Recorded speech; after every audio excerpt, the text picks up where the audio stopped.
E ilustrísimas autoridades, señoras y señores, como presidente de Nueva Economía Forum, tengo el placer de darles de nuevo la bienvenida al Fórum Europa que organizamos con la colaboración de Red Eléctrica de España, Asisa y BT.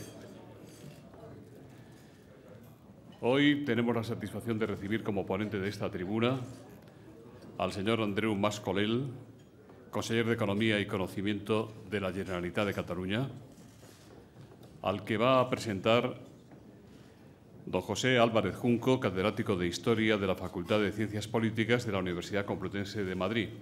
La tribuna es suya.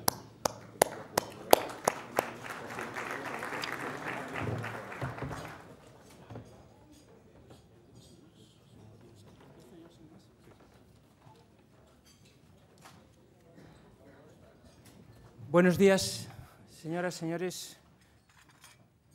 ¿Es un comienzo? Allí normalmente la... ¿Perdón? Lo hacemos normalmente... Pasar a la... Muy bien.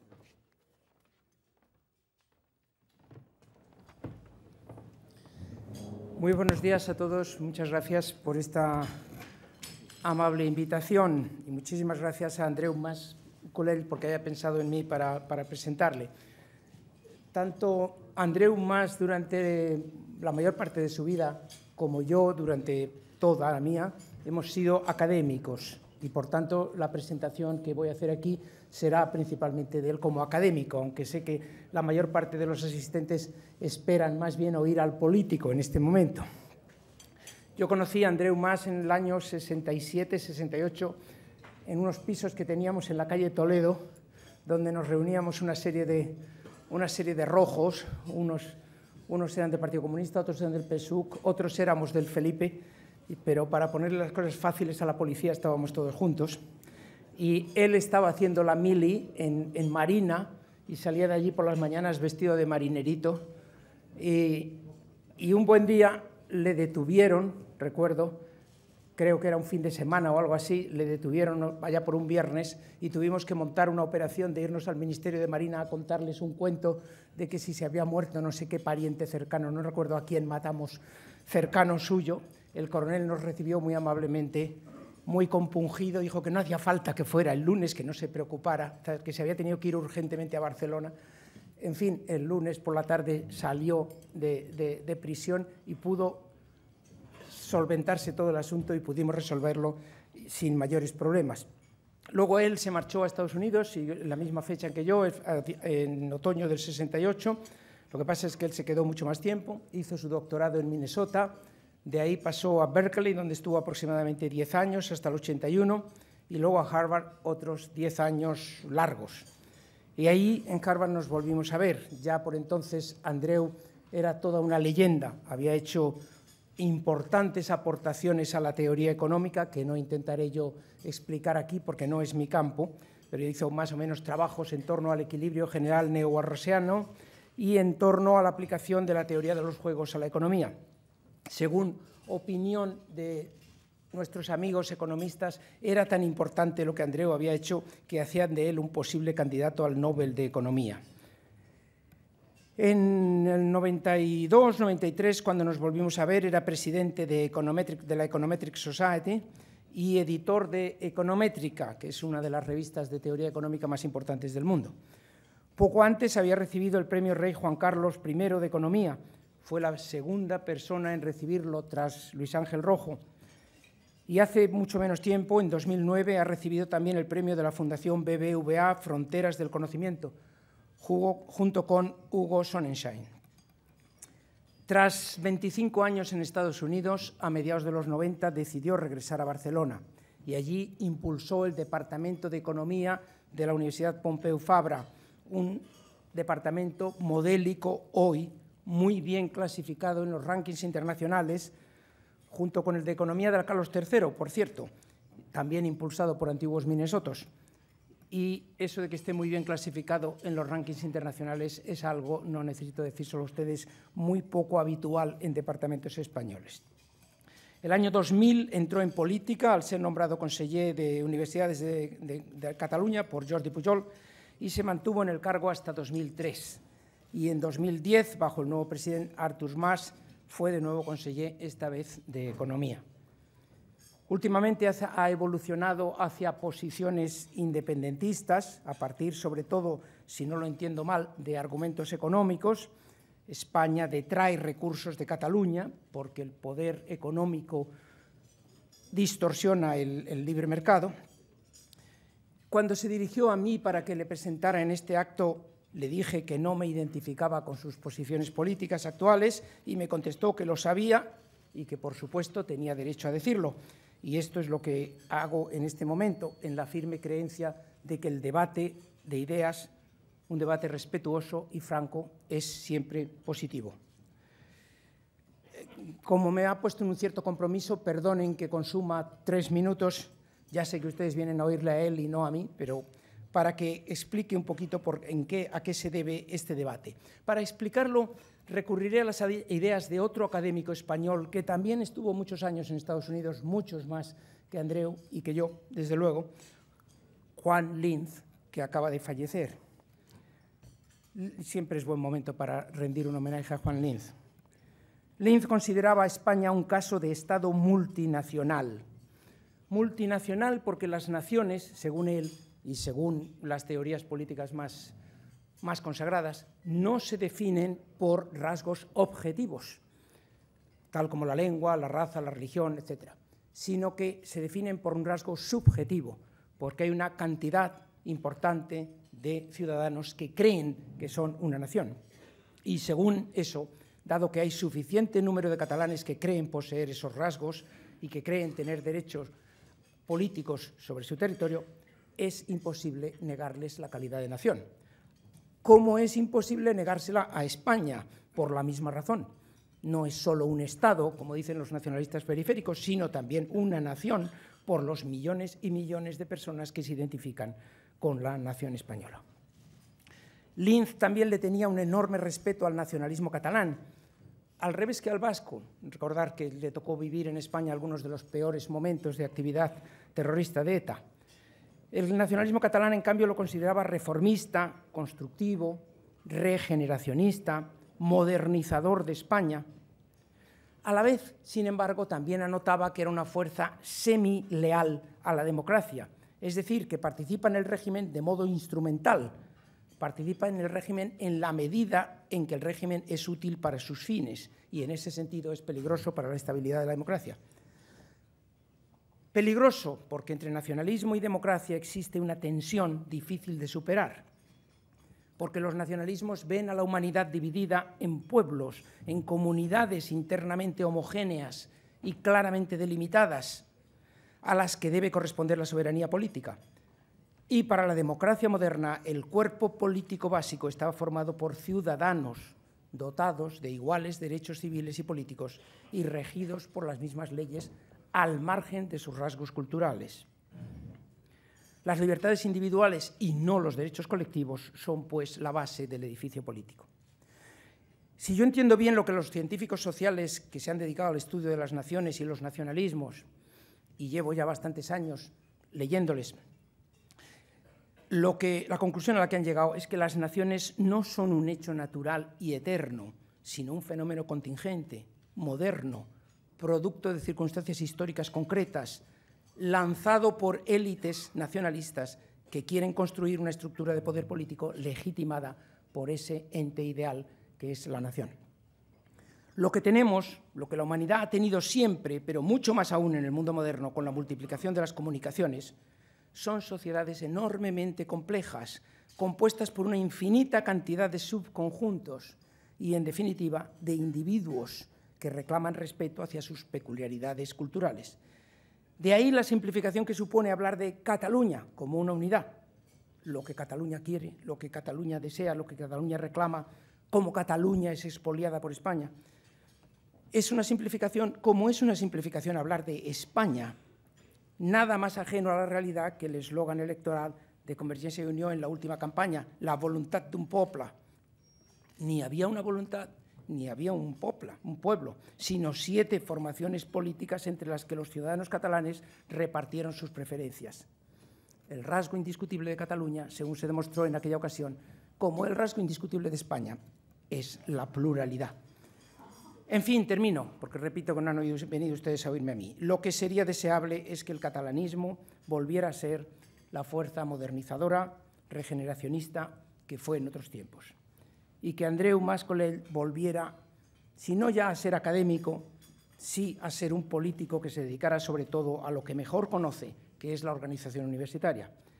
Mi deseo es que, tras las próximas elecciones, que prometen arrojar resultados muy fragmentados, se forme una coalición de gobierno en España y en ella entre Convergencia y Unió con Andreu como ministro de Educación, o al menos de Universidades. Muchas gracias.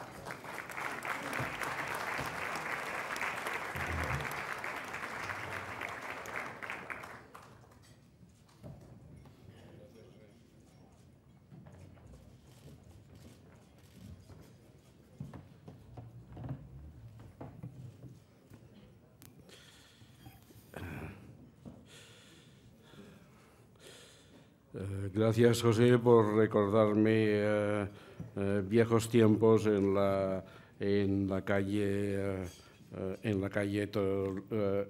Toledo y por recordar cómo iban las vías de comunicación en aquel tiempo, cuando se le podía contar, creo que era que mis padres se habían despeñado volviendo de Francia mientras yo estaba en los sótanos de la Puerta del Sol, pero en fin, os la jugasteis y salió bien y seguramente fue determinante para mi futuro.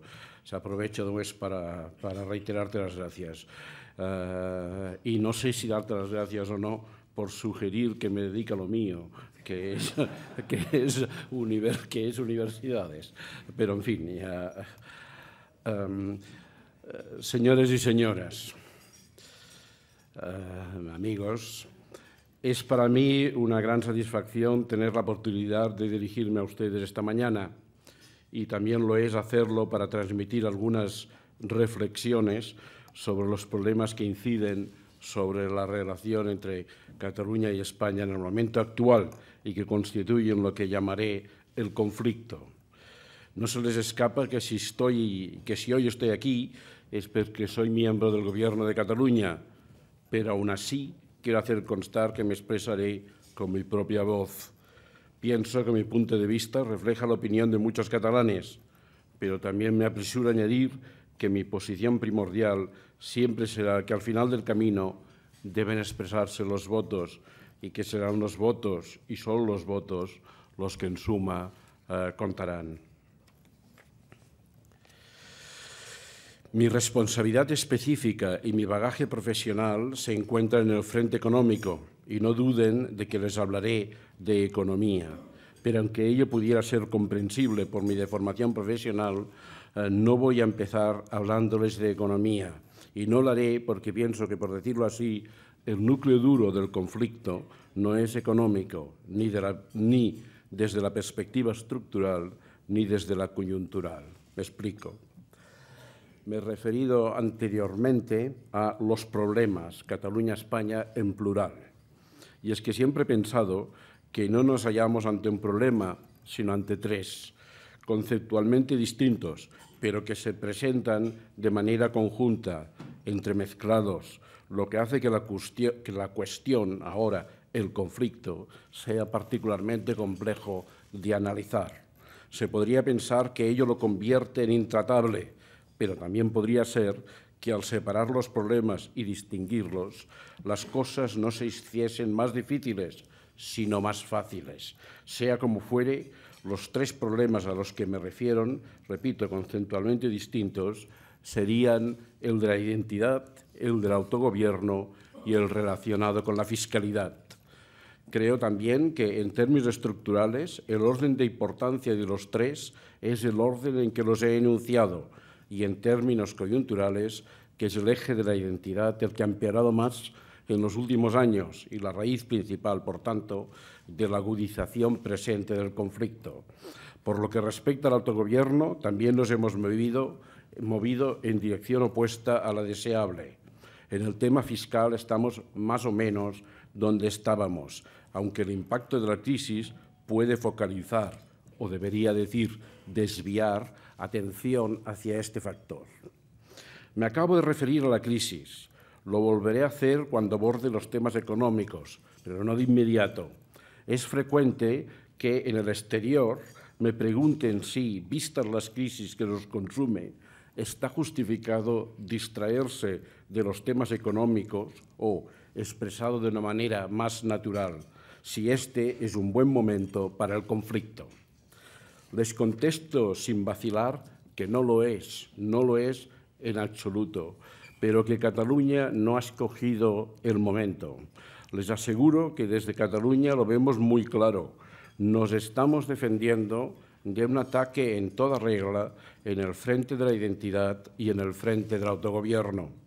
Pensamos que tiene un punto de absurdo que el Gobierno del Partido Popular esté empujando agendas agresivas en medio de la crisis, confiando quizás en que no se note. Se nota. No sirve a ninguna razón económica y no debería esperarse que por razón de la crisis los catalanes no nos vayamos a defender. Revisaré ahora los tres factores en su orden de importancia, tanto, repito, estructural como coyunturalmente. Partiré de lo que para mí es una simple constatación. La colectividad humana de Cataluña tiene las características propias de una colectividad nacional. Es obvio para cualquier observador que Cataluña tiene su propia dinámica social. Por ejemplo, con la excepción del Partido Popular de Cataluña, todos los partidos catalanes con representación parlamentaria se han fundado en Cataluña. Más decisivamente, Cataluña tiene, en palabras de Vicens Vives, voluntad de ser. La raíz de nuestras dificultades se halla en la dificultad de aceptar, o al menos de conllevar pragmáticamente, esta realidad. Preguntémonos, ¿constituir una realidad nacional exige un Estado propio en el sentido más estricto del término Estado? Sin duda la respuesta es negativa. Se lo voy a argumentar por elevación. Somos muchos, aunque reconozco que no todos, los europeos que estaríamos dispuestos a ceder más soberanía a Europa y avanzar de esta forma hacia una Europa mucho más federal.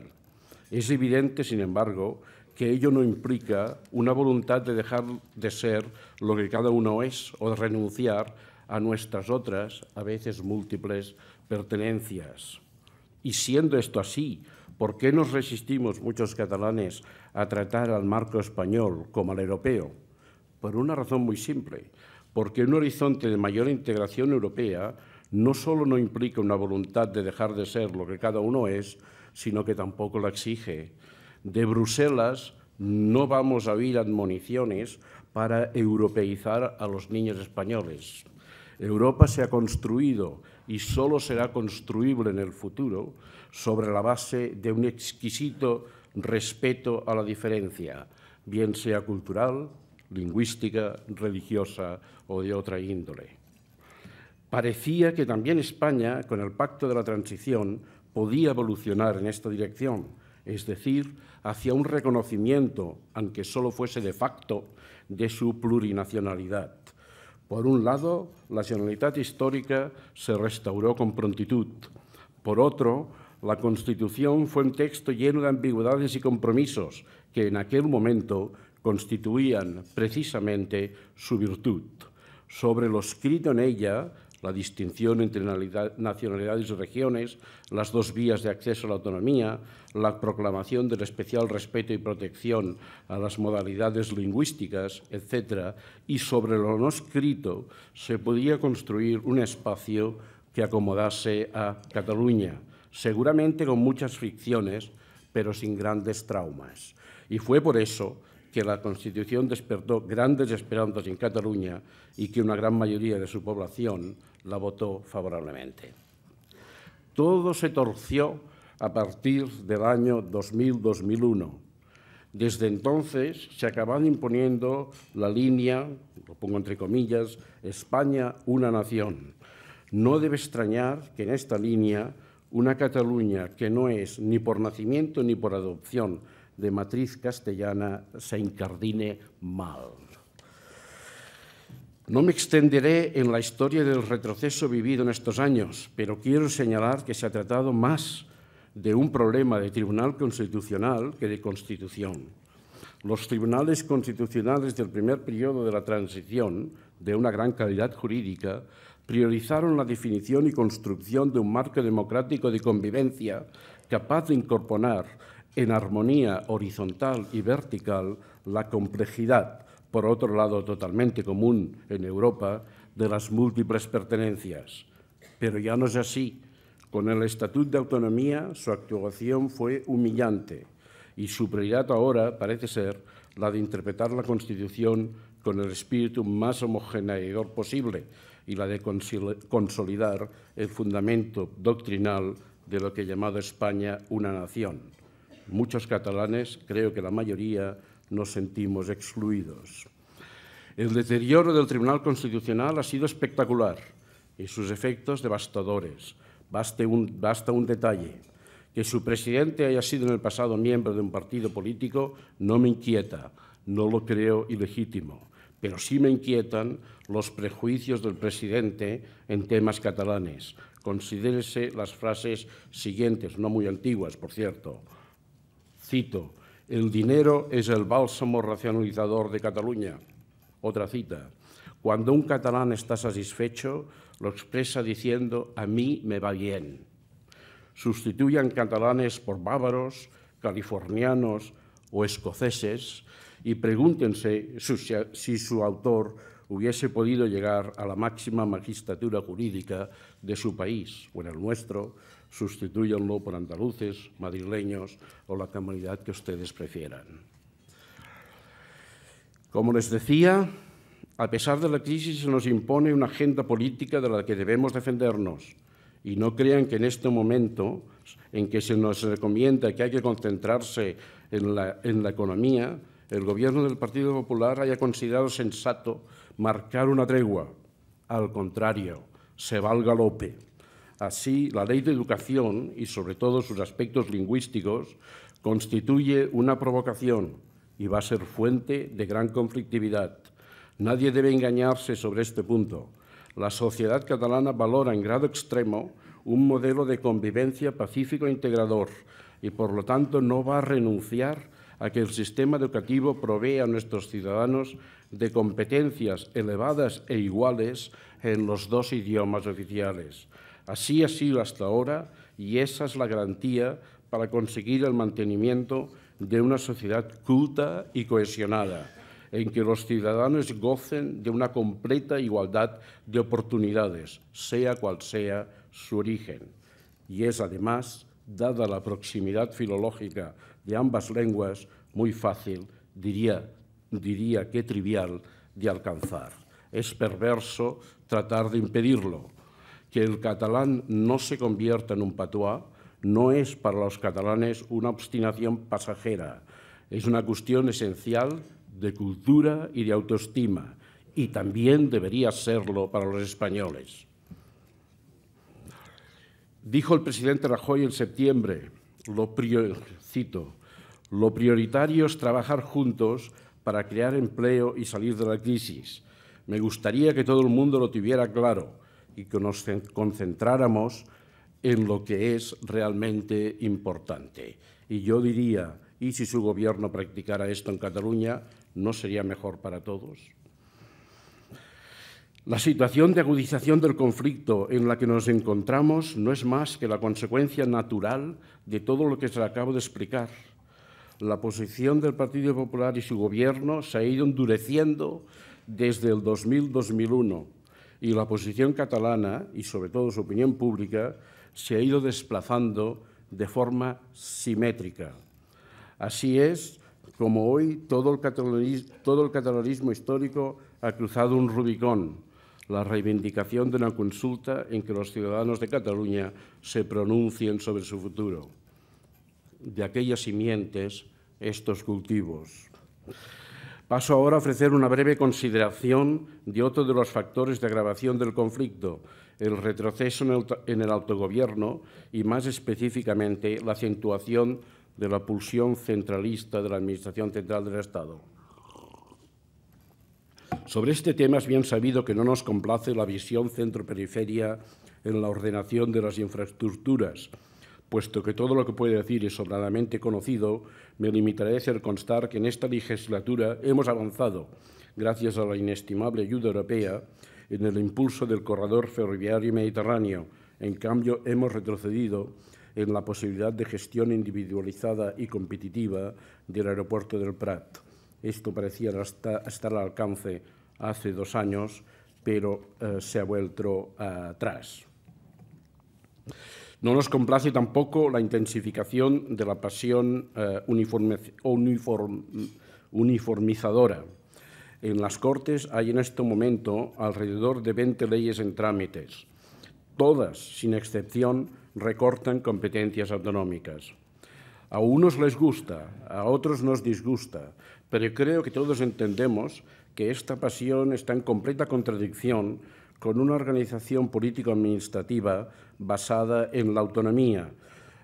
Si hay autonomía, hay autogobierno, y si hay autogobierno, es ineludible que los resultados puedan ser distintos en autonomías diferentes. La doctrina que impera hoy en el Gobierno de España y en el partido que lo sustenta considera que el Estado de las autonomías fue un error y que constituye una forma de organización política altamente ineficiente. Me apresuro a afirmar que no es así. Abundan los ejemplos de países compuestos y de éxito: Alemania, Australia, Canadá, Estados Unidos, donde, dicho sea de paso, las regulaciones a nivel de los distintos estados pueden diferir enormemente. Me temo que si el estado de las autonomías no gusta, es simplemente porque no gustan las diferencias.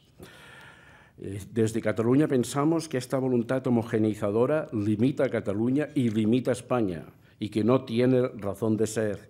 Si en Cataluña y en Madrid establecemos la tasa de 1 euro por receta y en otras autonomías no, ¿cuál es el problema? Para eso tenemos parlamentos y electores ante los que responder.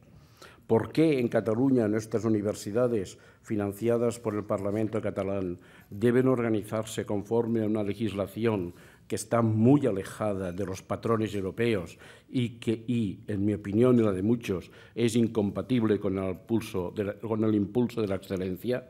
¿No sería mejor que cada autonomía dispusiese de un margen significativo para experimentar con otros modelos? Quisiera profundizar un poco más en la dimensión catalana del Estado de las autonomías. Ahí el hecho más relevante y diferencial es que el autogobierno de Cataluña no tiene su origen en una disposición, llámenle Constitución, que emana de arriba. Por el contrario, nace desde abajo, responde a un deseo del pueblo catalán y tiene un enraizamiento histórico muy profundo. Ya he mencionado la preexistencia de la Generalitat restaurada a la Constitución, y es también bien sabido que nosotros, por principio, jamás devolveremos ninguna competencia. Confieso que me resulta difícil comprender la resistencia a que Cataluña se autogobierne, entiéndeseme bien, en lo autogobernable en el marco europeo. Nosotros lo deseamos y obstaculizarlo crea tensión, en algunos momentos como el actual, muy intensa, sin reportar beneficio alguno perceptible para el colectivo español. En cambio, creo que España pierde por poner palos en las ruedas de una de sus regiones tractoras y por desperdiciar la oportunidad de experimentar y generar buenos ejemplos a seguir o rechazar malos ejemplos. No tengo ninguna duda, el análisis coste-beneficio aplicado por España al proyecto, entre comillas, autogobierno de Cataluña ha de dar beneficios altos para España. Abordo ahora el tercer factor, la fiscalidad y el modelo de financiación. Como ya les he indicado, lo hago en tercer lugar para enfatizar que la percepción según la cual el conflicto catalán se debe fundamentalmente a las posibles resistencias catalanas frente a las transferencias económicas yerra el tiro. Es cierto, sin embargo, que si en los aspectos más relacionados con la identidad y el autogobierno se retrocede, como es el caso, las insuficiencias fiscales, particularmente en tiempos de crisis, pesan. La ciudadanía siente sus efectos y puede preguntarse para qué la contribución fiscal a la cohesión del colectivo si el ejercicio de la cohesión es unidireccional. Cataluña, como Madrid, es un contribuyente neto a las finanzas españolas. Es un hecho que tiene su lógica, evidentemente, pero la tendría aún más si la cohesión se manifestase también hacia Cataluña mediante un mayor respeto a sus características diferenciales y a su autogobierno. Sobre la cuestión de las transferencias, valgan también las dos observaciones siguientes. Las primeras es que en términos absolutos el crecimiento económico acaba absorbiendo y dominando la magnitud de cualquier transferencia. Se deduce que lo realmente importante es el crecimiento económico y que, por tanto, la preocupación debe ser que las transferencias no perjudiquen la posibilidad de crecimiento del emisor de las mismas. La segunda es constatar que desde 1995 ha habido convergencia hacia la media de los PIBs regionales per cápita en España, con tres interesantes excepciones: Euskadi y, más moderadamente, Navarra y Madrid. Si fijamos la media española en 100 en 1995, en ese año Euskadi, Navarra y Madrid estaban en 119, 126 y 131 respectivamente, mientras que en 2010 se situaban en 133, 127 y 130. En cambio, Cataluña está convergiendo. En 1995 estaba en 122 y en 2010 está en 117. Es decir, que mientras Euskadi sube 14 puntos por encima de la media, Navarra sube 1 punto y Madrid baja 1 punto, Cataluña baja 5 puntos. Son datos de contabilidad regional de Eurostat del PIB per cápita en paridad de poder adquisitivo. Permítanme dedicar unas palabras al tema de la revisión pendiente del sistema de financiación, un tema de interés también muy vivo en la Comunidad de Madrid, con repetidas manifestaciones del presidente González. En un artículo reciente de este se dice, cito, «Es necesario avanzar hacia un sistema más claro, transparente, justo y coherente». Termina la cita. Y también, cito, «un sistema que haga que todos contribuyan a la solidaridad en razón de sus capacidades económicas». Cierro la cita. Estoy de acuerdo. Como Cataluña, Madrid es un motor de la economía española y merece, como merece Cataluña, un sistema justo y coherente. Añadiré amistosamente que las razones de Madrid son lo suficientemente fuertes para no precisar de enriquecimientos que pueden acabar causando descrédito. Se ha repetido, el presidente González incluido, que Cataluña recauda 4 veces menos que Madrid y Andalucía, fíjense, 7,5 veces menos. Un instante de reflexión ante tamaña aseveración revelará su absurdidad. El PIB catalán es similar al de Madrid. Más precisamente, según la primera estimación del PIB regional del 2012, el PIB de Cataluña es de 199.000 millones de euros, mientras que el de Madrid es de 188, lo que representa aproximadamente un 95% del PIB catalán, términos absolutos. ¿Cómo se van a generar 4 veces más impuestos en Madrid? Tenemos un sistema fiscal deficiente, pero no tanto. El presidente de la comunidad confunde, estoy seguro que no adrede, la recaudación generada por los madrileños o los catalanes con los ingresos en las direcciones postales de las agencias tributarias de Madrid o Barcelona.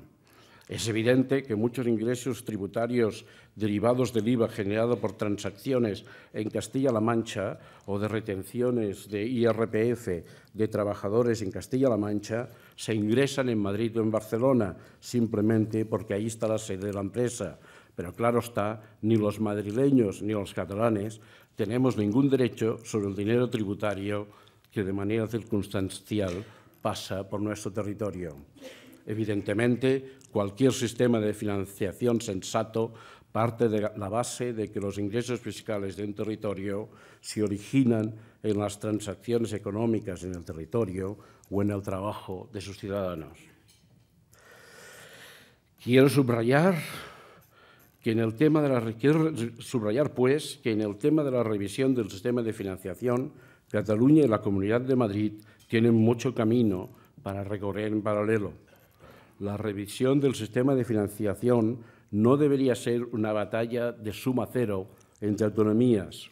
Ya con el reparto del déficit de este año caímos en esta trampa y el resultado fue un espectáculo lamentable. No lo repitamos. Hay que tener muy presente que un aspecto clave de la renovación del sistema de financiación será, al fin y al cabo, la determinación de la distribución apropiada de los ingresos tributarios entre autonomías y Administración central. Ello debe hacerse en función de sus responsabilidades respectivas, pero teniendo muy en cuenta que el punto de partida está claramente sesgado a favor de la Administración central. No me extenderé más sobre este tema, porque no es nuestra voluntad esta vez la de liderar el proceso de revisión del modelo de financiación. Lo observaremos, lo seguiremos y reaccionaremos con responsabilidad a las propuestas que se formulen. Pero en esta ocasión no podrá decirse que la revisión que emerja responda a una propuesta catalana. Concluyo volviendo al principio de mi intervención, constatando que el desencuentro, la desafección de que nos habló el presidente Montilla, ha llegado muy lejos. Hay razones en este momento para un optimismo moderado con respecto a la salida de la crisis. Es una buena noticia y Cataluña, que entre las comunidades autónomas es la que tiene en términos absolutos más población ocupada, está preparada y deseosa de aprovechar los vientos favorables.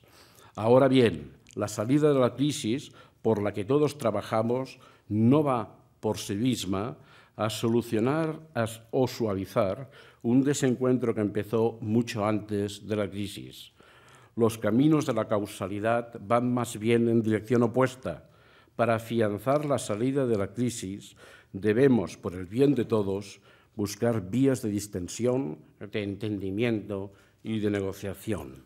Por nuestra parte, no faltaremos a la mesa de negociación cuando ésta se establezca. Ya sé que vistas desde aquí, desde Madrid, las cosas tampoco son simples.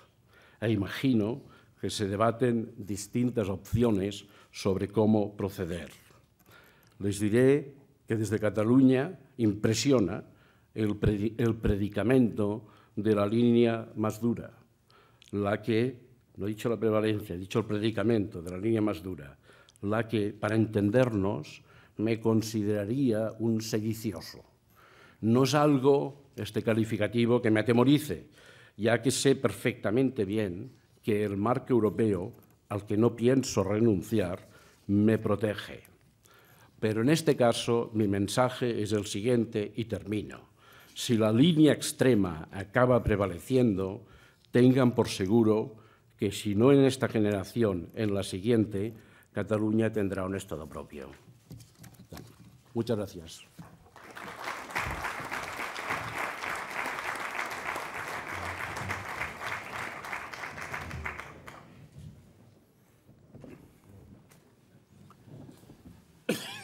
Muchas gracias. Pues empezamos con las preguntas, que hay muchas. Oriol Cabestany le dice: usted es tenido como un sabio de la economía, encargado por el presidente Mas de sacar a Cataluña de la crisis. Pero ¿podría darnos su valoración sobre el resultado del Consejo Nacional del Partido Socialista de Cataluña celebrado este fin de semana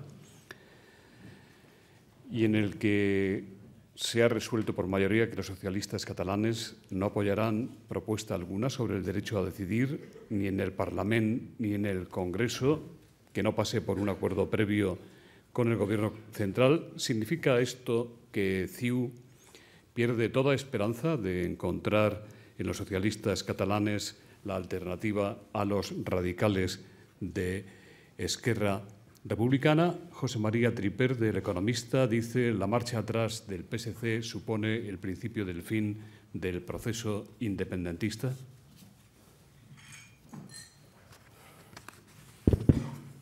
Yo ya sabía que esta sería la primera pregunta. Vamos a ver.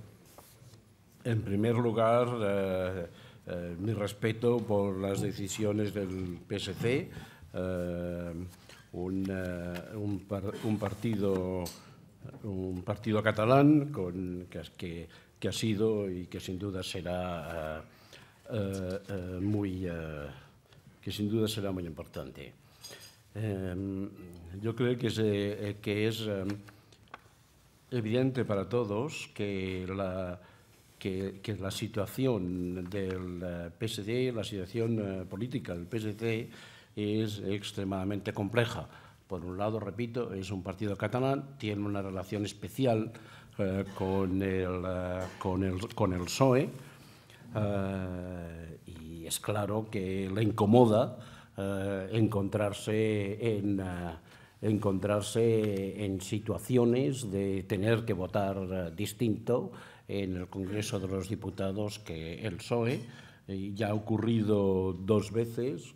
Yo hubiera sido de los que hace 2 años hubiera dicho que eso no ocurriría jamás. Ha ocurrido 2 veces, pero es claro que les incomoda y seguramente les incomoda al ritmo al que van las cosas. Mire, la dinámica de los partidos en Cataluña es extremadamente fluida. Todo se está reconfigurando. Al final serán las votaciones de todo tipo que determinarán cómo evolucionan las cosas y cuál es el cuadro final de partidos. Y ahora no estoy hablando solo del PSC, estoy refiriéndome en general. Sería un error interpretar los movimientos y en partidos en Cataluña en una dinámica, en un espíritu, digamos, frentista.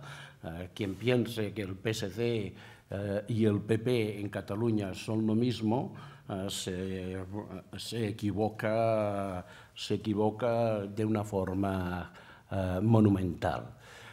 En fin, se verá cómo la dinámica de partidos evoluciona. Por mi parte, siempre he expresado y expreso, repito, mi respeto por las decisiones del Partido Socialista y creo que el ámbito del socialismo es un ámbito esencial para la evolución política de Cataluña. Conseller, dentro de esa dinámica y fluidez que atribuye usted a los partidos políticos catalanes, ¿sugiere o ve la posibilidad de alguna escisión dentro del PSC, incluso del Grupo Parlamentario Socialista en el Congreso? Yo creo que no me corresponde responder a esta pregunta, que podría interpretarse como una injerencia o una expresión de deseos. Yo lo dejo en lo que acabo de decir, que el socialismo ha estado de siempre muy presente en Cataluña y que creo que lo continuará estando.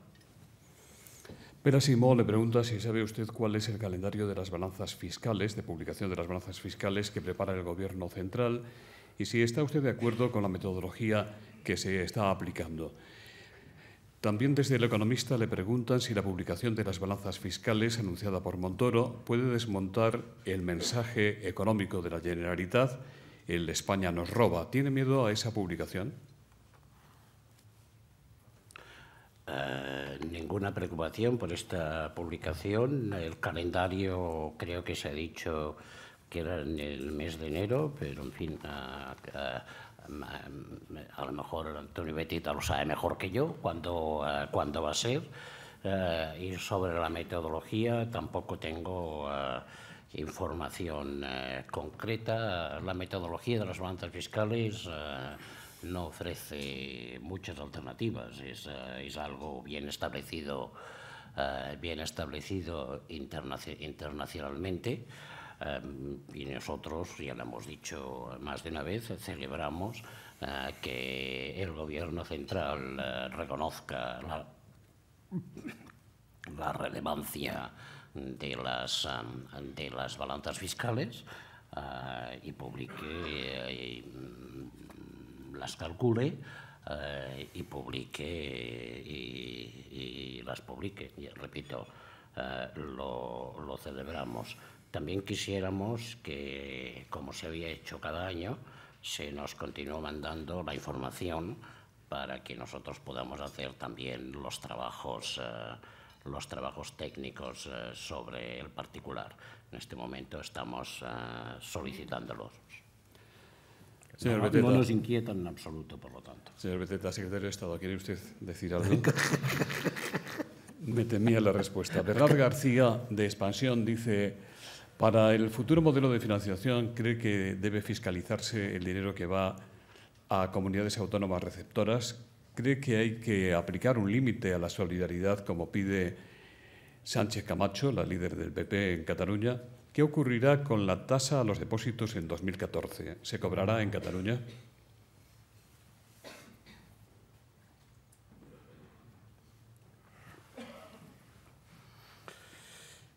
Con respecto a la tasa a los depósitos, en este momento hemos solicitado al Gobierno central la compensación por los mismos. Ahí pensamos ambigüedades legales sobre el particular y esto pues seguirá un proceso seguramente contencioso administrativo. Yo creo que sería bueno llegar a un acuerdo y posiblemente desde el punto de vista del Gobierno central a un mecanismo inclusivo de todas las comunidades autónomas. Mi impresión, no miro al señor Beteta otra vez, mi impresión es que esto está moviéndose y que alguna cosa ocurrirá. Con respecto al sistema de financiación, ya he dicho que nosotros no vamos a presentar un modelo de financiación, y para que no haya la más mínima ambigüedad sobre el particular, permítanme decir que nosotros desde Cataluña no tenemos ningún interés en monitorizar nada de los gastos en otras comunidades autónomas. Nosotros pretendemos que se nos deje autogobernarnos y que las demás comunidades autónomas pues tengan el margen que sus respectivas poblaciones deseen. Por otro lado, es evidente que el Gobierno central ya ejerce funciones de este tipo y las ejerce de manera intensa. Rosa María Sánchez, del Periódico de Cataluña, le pregunta qué cantidad recibirá Cataluña del FLA para compensar el déficit excesivo de 2012. ¿Coincidirá esa cantidad con los 1.760 millones que reclama Cataluña por la elevación al 1,58% del PIB del objetivo de déficit del 2013?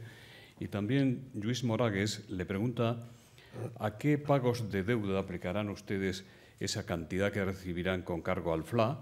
Entre estos pagos estará el de las deudas a las farmacias catalanas, con una cierta preferencia por la antigüedad de la deuda.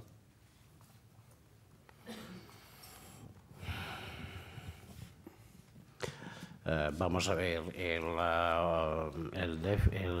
déficit autorizado a lo largo de este año ha pasado de 0,7 a 1,58, y puesto que nuestro banco es el Tesoro Español en estos momentos, pues sí, pensamos que este banco ha de proveernos de la liquidez, que quiere decir créditos que debemos pagar, de la liquidez correspondiente a la diferencia entre 0,7 y 1,58. Y creo que esto es lo que va a suceder.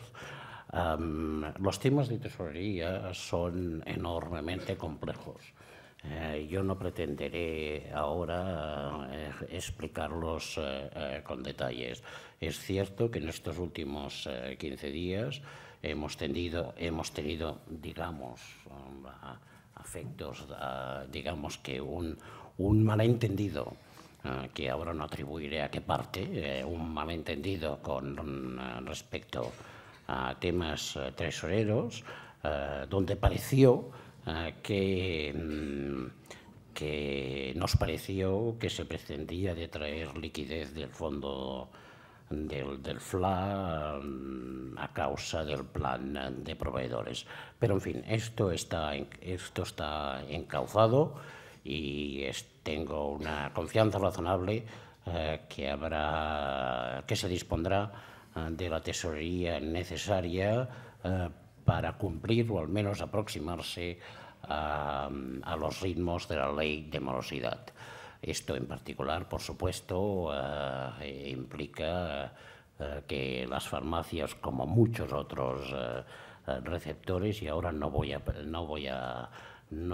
priorizar, depende de antigüedades, depende de necesidades, depende de mil cosas, pero es evidente que las farmacias serán atendidas. Más precisamente, y para que no pueda quedar ninguna ambigüedad, el tema de las farmacias es de 4 meses, 3 están en el plan de proveedores, y estos tengo entendido que esta semana o la siguiente se soluciona, pero esto está en manos del ICO y del Gobierno Central, y la otra son los pagos corrientes, que si efectivamente el malentendido de las semanas pasadas queda aclarado, también se les pagará a su tiempo.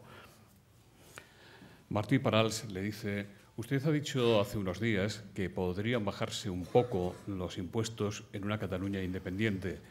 Y mientras ese día llega o no llega, ¿no se plantea usted bajar ya en 2014 o en 2015, por ejemplo, el tramo autonómico del impuesto sobre la renta, como acaba de anunciar el presidente de la Comunidad de Madrid? No bajaremos el tramo autonómico antes que el Estado baje el suyo. Quiero recordar que el Estado bajó y aumentó el suyo después del aumento autonómico. Por tanto, la subida más reciente corresponde al Estado y, por tanto, estamos a la espera de que, como se ha mencionado distintas veces, la Administración Central lo baje. Eso en primer lugar. En segundo lugar, no voy a hacer brindis al sol.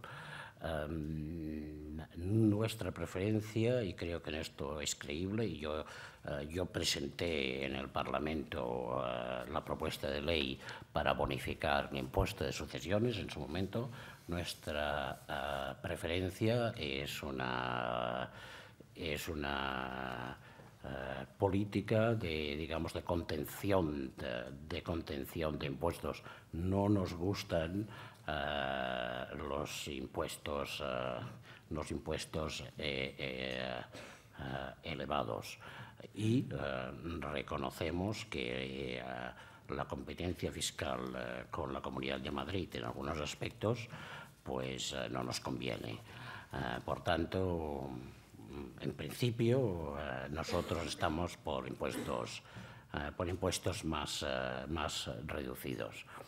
¿Qué pase en el 2014 y en el 2015? Yo creo que todos entendemos que va a depender de la coyuntura, de la recuperación de la economía y de la recuperación de los ingresos fiscales.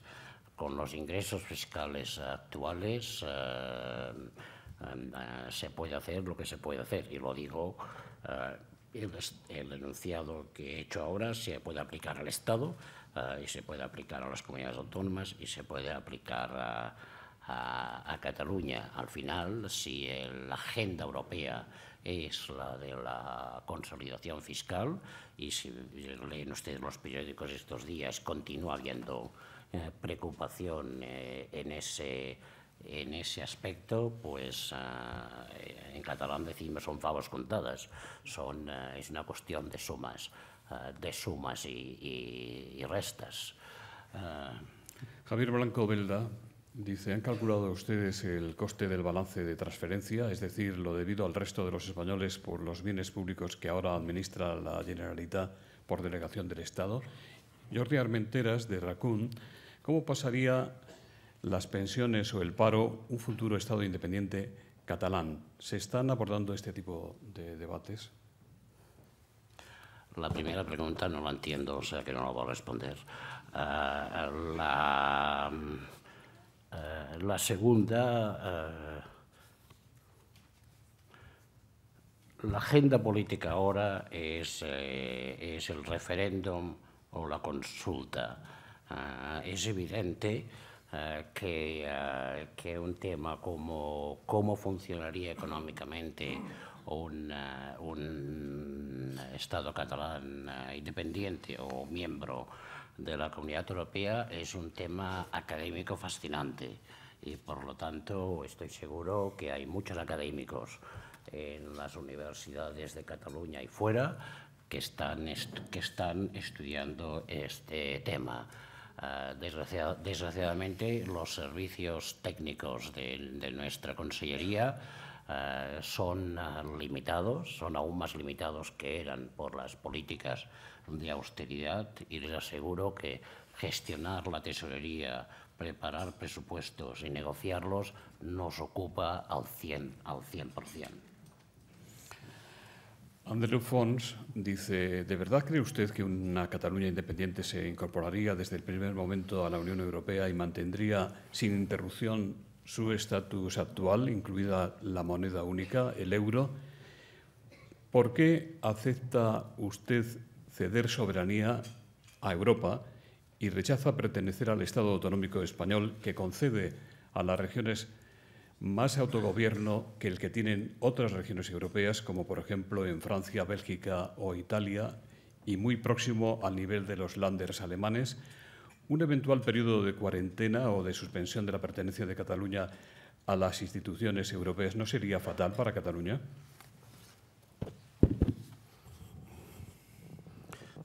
Como ya acabo de decir, no trataré de temas de viabilidad, de independencia, etcétera. Pero aquí hay una pregunta que, de hecho, he respondido en mi contribución y que quiero enfatizar. Yo creo que ya he mencionado cuál es el problema clave. El tema clave es que Europa se ha construido sobre el respeto a la diferencia, y ese respeto a la diferencia pues podría ser muchísimo mejor en el Estado, en España. Ya he mencionado en mi charla que de Europa no llegarán admoniciones a europeizar a los niños españoles. No se les ocurriría, no se les pasaría por la cabeza, ni se les ocurriría. Mire, Europa y el mundo europeo en ese respecto es muy distinto del español, y conviene tenerlo en perspectiva. En Finlandia el sueco es oficial en toda Finlandia. Hay un 5% de población sueca. En Suiza, un país que nadie va a decir que es un país fallido, es un país de un éxito espectacular, pequeñito, pero de un éxito en particular. En Suiza el francés es lengua oficial en toda Suiza y lo hablan un 20% de suizos. A los catalanes nunca se nos ha pasado por la cabeza pedir que el catalán fuese lengua oficial en toda España. Pero si mirásemos a Suiza o a Finlandia, pues a lo mejor a otros países se nos podría pasar por la cabeza. En fin, ese es el tema. Europa es extremadamente diversa, y todo el mundo entiende que avances en Europa solo se pueden hacer desde respetar la diferencia. Y en cambio, aquí en España se nos, está predominando un programa totalmente uniformizador, donde la diferencia catalana sigue siendo percibida como una anomalía. Carles Julià le pregunta qué es lo que cree usted que ha obligado al líder de Esquerra Republicana, Oriol Junqueras, a puntualizar su propuesta de parar la economía catalana durante una semana para presionar para la independencia, propuesta a la que usted mismo salió al paso hace unos días. Yo le voy a responder un poco como con el Partido Socialista y mis problemas ya son suficientemente complejos para no intentar explicar las frases y contrafrases del secretario general de Esquerra Republicana. Creo que él se expresa suficientemente bien. No sabe usted lo que le agradecerá esta respuesta al señor Junqueras. Amalia San Cristóbal dice: el presidente Mas, el alcalde Trías y usted mismo se entrevistaron con el presidente de Israel, Simón Peres, la semana pasada, en una especie de peregrinación a la tierra prometida en busca de inversiones en Cataluña, algo que han hecho también las autoridades de otras comunidades autónomas españolas, como las de Valencia y Madrid. ¿Algún resultado concreto, alguna expectativa? En relación con este mismo tema de la visita a Israel, Santiago González, de Uso, dice: ¿ustedes aprueban la conquista militar israelí y la ocupación sobre territorios palestinos tal y como representa esa visita con autoridades de ocupación?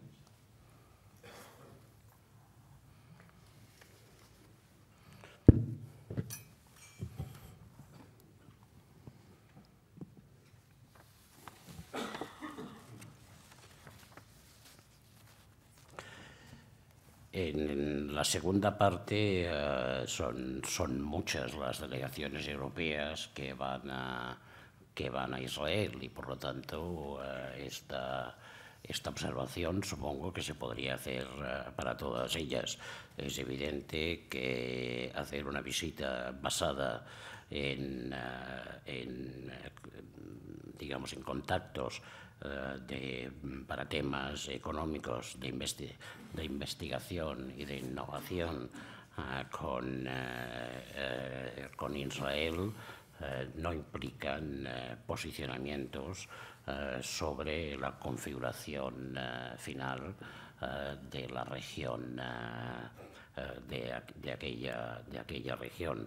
En este tema, políticamente, pues nosotros estamos en la línea europea general, que es desear la paz, desear que se pueda llegar a un acuerdo entre Israel y Palestina, y entendemos que el resultado final de esto va a ser probablemente dos estados y, en fin, nosotros, como toda Europa, vamos a hacer lo posible para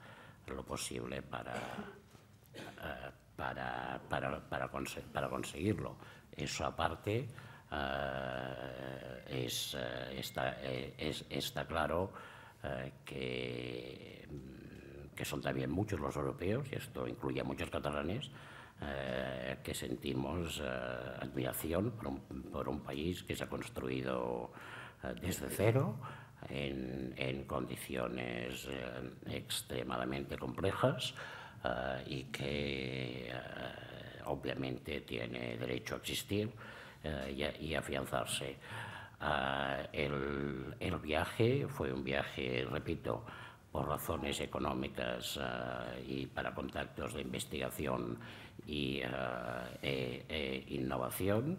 Se firmaron diversos acuerdos, en particular con 4 universidades: el Weizmann Institute, el Technion, la Universidad de Tel Aviv y la Universidad Hebrea de Jerusalén, que fueron concretos y específicos para propiciar intercambios de alumnos de doctorado, profesores, y se establecieron muchísimos contactos con entidades de innovación.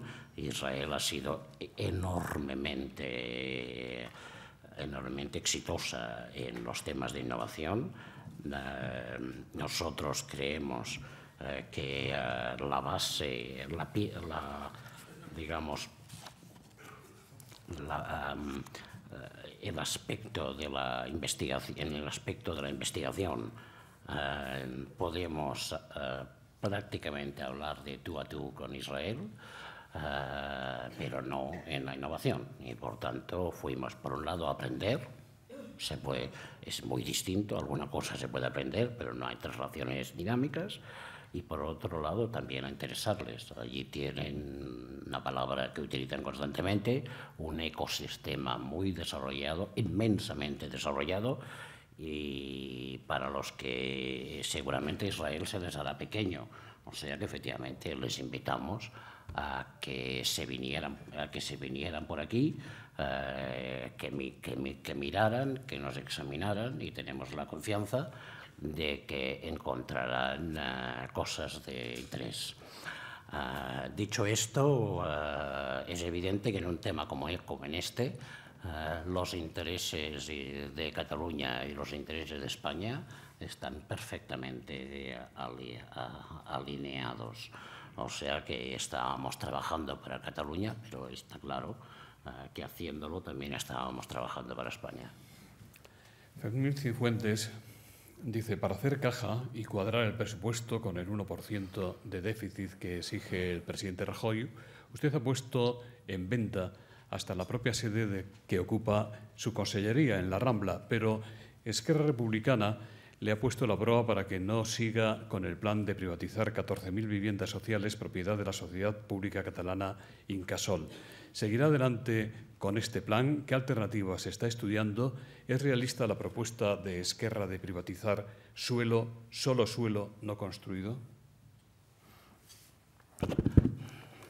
La sede está en Rambla de Cataluña, simplemente precisar que no es las Ramblas, no es importante. El presupuesto de 2014 es un presupuesto muy difícil, porque hemos de cuadrar diversas exigencias. Una es la reducción del déficit desde el 1,58 al 1%.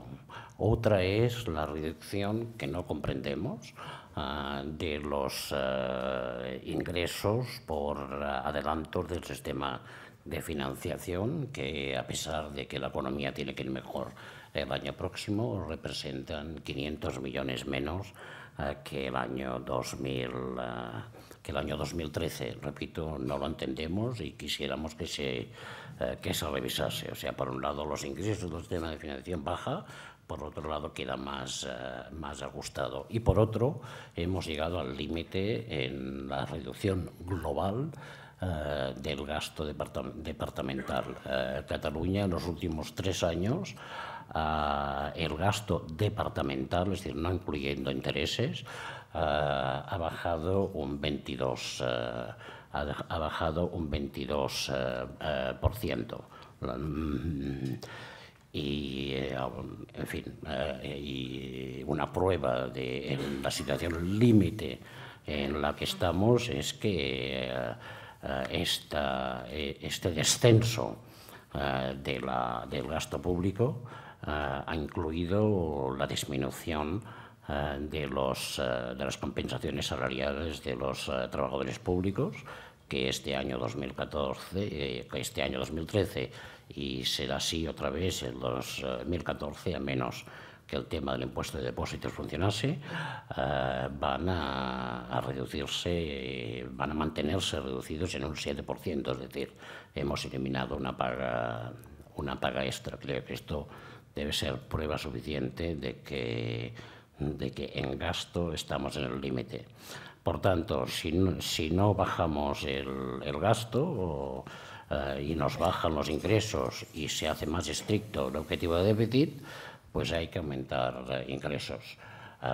Y necesitamos aumentar ingresos por valor de unos 2.000 y pico de millones. Lo hicimos hace 2 años para suavizar la caída cuando concesionamos un par de túneles y aguas de Ter Llobregat. Es verdad que estos eran los activos más disponibles en aquel momento, pero creemos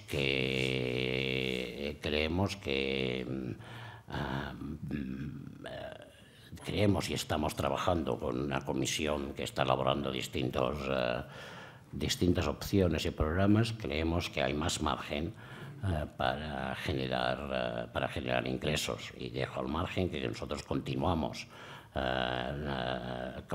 actuando en la línea política y reivindicando el impuesto de depósitos, una revisión de los adelantos para el año 2014, y también tenemos la posición de que la revisión del modelo de financiación debería aplicarse desde el 1 de enero de 2014. No voy a comentar en incidencias concretas de si este partido está de acuerdo o aquel no está de acuerdo, si se puede concesionar esto, se puede concesionar lo otro. Digamos que tenemos una comisión que está examinando todas las opciones posibles y que llegará a conclusiones en su momento. También le preguntan en qué situación se encuentra el conflicto y el proceso judicial por la adjudicación de la concesión de aguas a Acciona.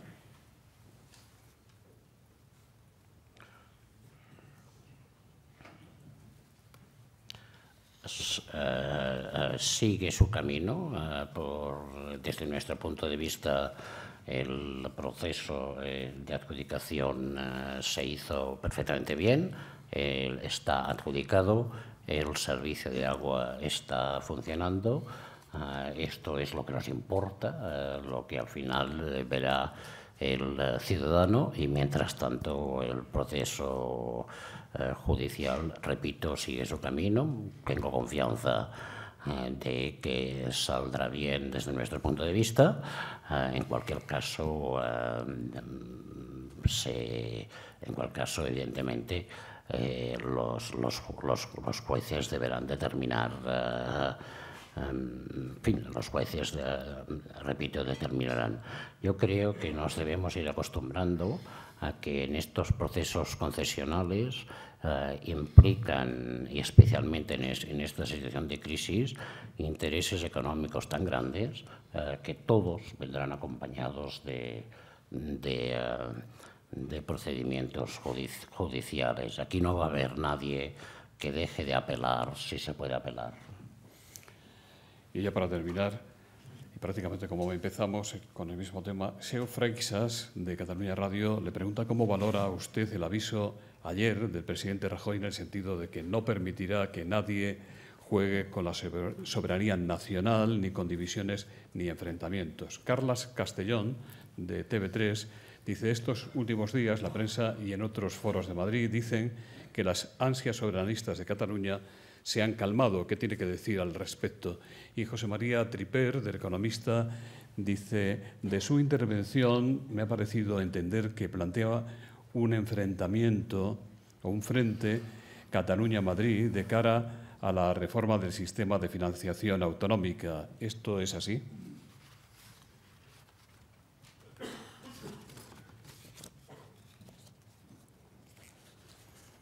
Sobre la primera observación, ya he expresado, me acuerdo, en mi charla, en mis palabras, con algunas expresiones del presidente Rajoy. Pues si no hay que jugar, que no juguemos, pero él el primero.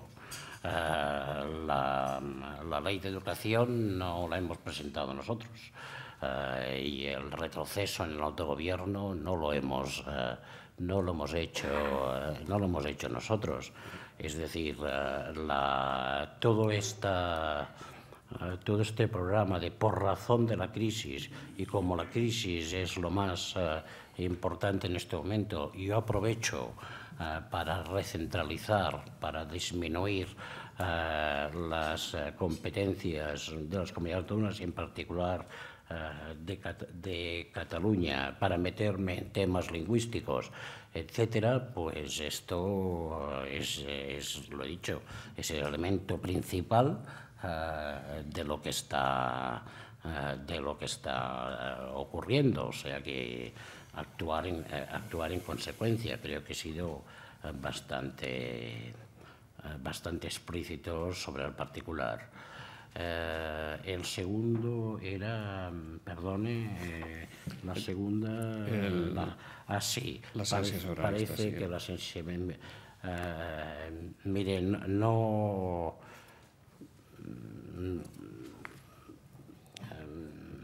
háganme caso o no me hagan caso, pero lo de Cataluña no es una fiebre. Es evidente que todo proceso que va a ser largo tiene sus modulaciones, pero pensar que, en fin, que esto se va a acabar por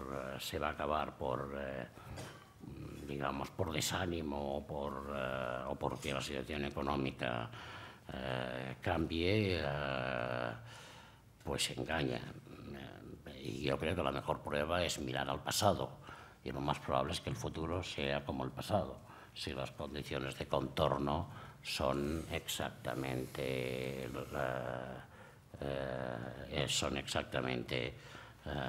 el mismo. Por tanto, sería mejor que en la terminología que he utilizado en esta charla pudiésemos hablar de fricciones y no de traumas.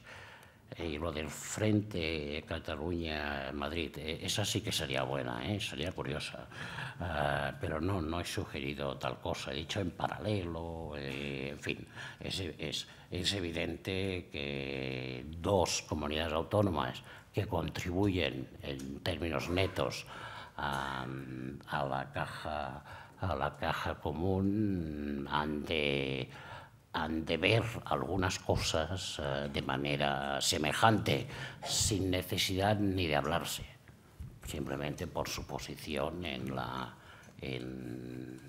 o sea que el sistema general. No va a hablar usted con el presidente de la Comunidad de Madrid sobre ese particular, no lo cree necesario.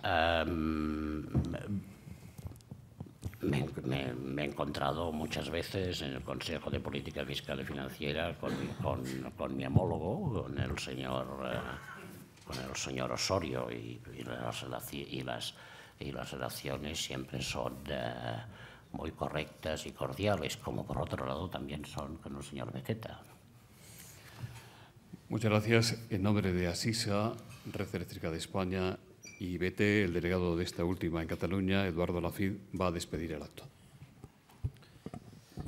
Bueno, buenos días. Ya para terminar, pues agradecer a nuestros invitados de hoy, al conseller Mas-Colell y a don José Álvarez, su presencia aquí y por contarnos pues sus reflexiones, puntos de vista de la situación actual entre Cataluña y España. Y a todos ustedes, pues muchas gracias por su asistencia y por la participación en el coloquio. Buenos días.